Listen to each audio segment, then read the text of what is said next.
Hello दोस्तों, मेरा नाम है राधा और मैं लेके आई हूँ आपके लिए एक इंटरेस्टिंग स्टोरी।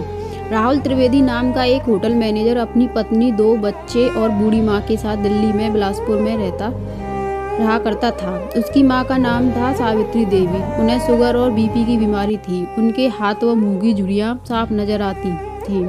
सावित्री को अपने बेटे से बहुत स्नेह था। बचपन से ही वह अपने बेटे को पलकों पर बिठाकर रखती थी और उसकी सारी फरमाइशों को पूरा करती थी। वह नहीं आया। वो कहते हैं ना कि बच्चे कब बड़े हो जाते हैं, माँ बाप को पता ही नहीं चलता।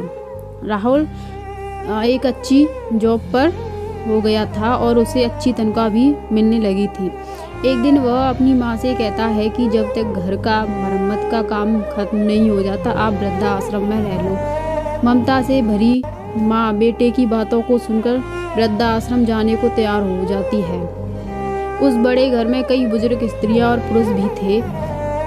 उन्हीं में से एक ने सावित्री से कहा, आपको भी बेटे ने घर से निकाल दिया? सावित्री ने चिढ़कर एवं बड़े अभिमान से कहा, नहीं नहीं, मेरा बेटा ऐसा नहीं, वह तो श्रवण कुमार है।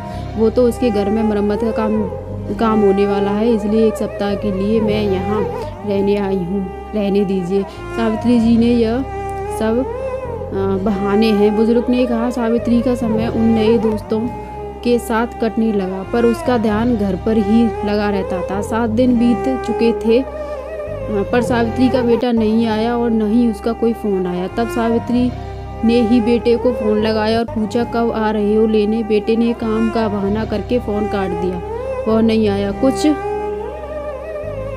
दिन बाद अब तो वह फ़ोन भी नहीं उठाया। सावित्री के 7 दिन 7 महीने में बदल गए, पर वह नहीं आया। आखिरी सांस तक यह इंतजार ही रह गया।